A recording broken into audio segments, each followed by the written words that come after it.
Hey guys, it's Christina and welcome back to my channel. Oh my gosh, it has been a long time since I posted a video on my channel, but today we're gonna go and show you what's inside my bag, quarantine edition. And if you guys are interested, please do keep on watching. Okay, first things first, the bag. This is the bag I'm currently using right now.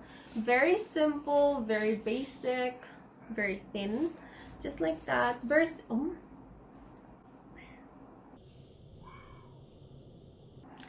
simple, very simplistic lang. And this is my first time having a yellow bag. So if you wanna guys see, this is how it looks. Ganda siya. Diba? Very cute lang siya.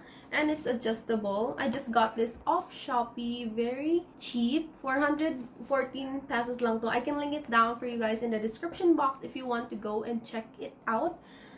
I was very amazed na nakuha ko tong bag na to. So, I didn't expect this quality, but here I am using it. Okay. Let's go inside. Dami kong pinagsasabi. Okay. Ito yung kanyang zipper.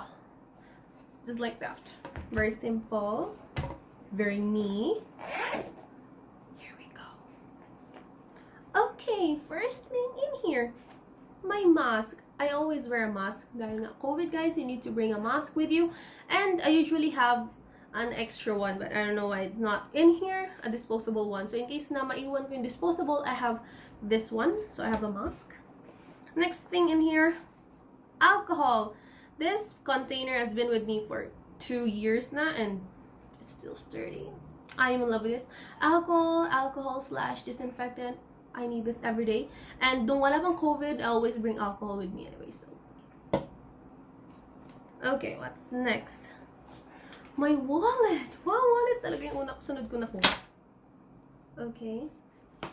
Okay, so my wallet definitely doesn't have cash. And let's go through what's inside the wallet as well since we're here. First, I have my SM Advantage card. I hardly even use it. I use my mom's card. And then my credit card. Actually, my mom's credit card, but she lets me keep it. Because baka mawala niya daw. Baka may baka iniisip dyan. I have my debit card right here. BDO, not sponsored. Okay. My SNR card that I use whenever I go for shopping. Okay. What else? Oh, may laman pa pala dito. What's this? My Starbucks card na hindi ko na talaga nagamit ever since I got it. But ang ganda lang kasi ng design, guys, so kaya I keep it in my wallet. A time zone card. I love playing games at time zone. And then a Bana passport when you play Maxi. Alam to yung ibang mga friends. So what else? I have the Face Shop Bench card. And ano to? A receipt of something.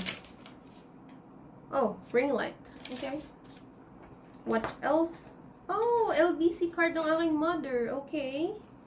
Kasi sa LBC, pag wala ka nito, ang tagal pumila.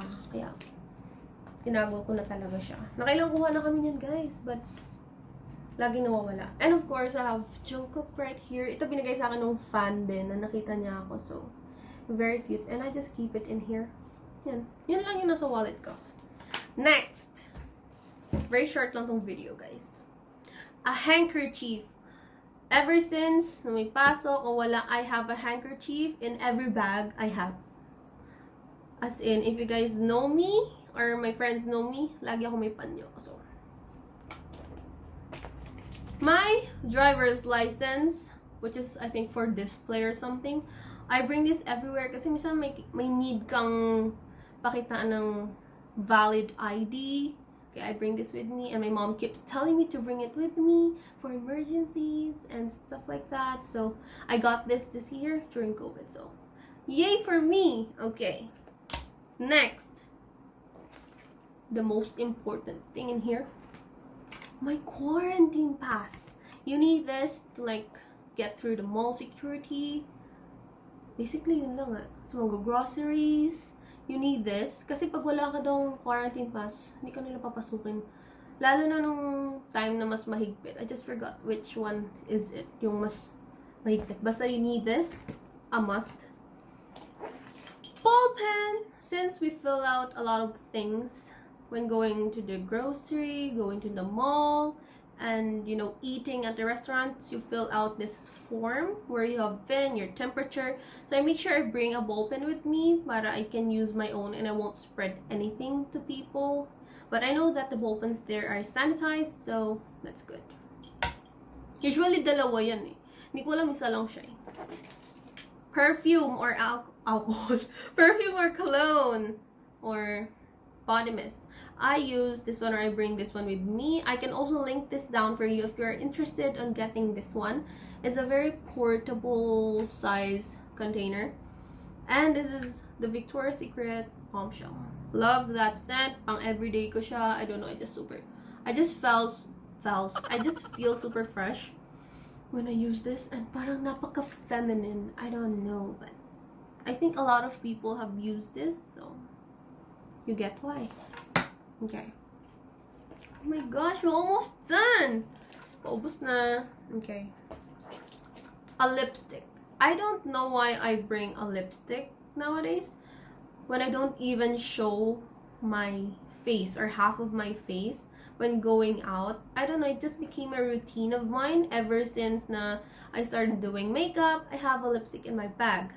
So since COVID, I just got used to it and have one particular lipstick in every bag I have, even though I don't put it on kasi ma-stain mo yung mask mo. I don't know, I have Biogesic with me. Lahat ng bag ko, guys, may Biogesic, may Neozep, ano ba? May Diatabs. You know, for emergency, pero dito sa bag ko, isa lang na dito. I don't know, for just emergency purposes, when things go different. And lastly, my phone. What I love about this bag, it fits my phone because a lot of bags don't usually fit my phone inside. That's why I look for bags that can fit this and those common things I bring. And basically, that's all there is inside my bag. So if you guys have enjoyed me showing you what's inside my bag, please do give me a thumbs up and please do click the subscribe button down below to get notified whenever I post or upload a new video. I'll see you guys on my next one. Bye!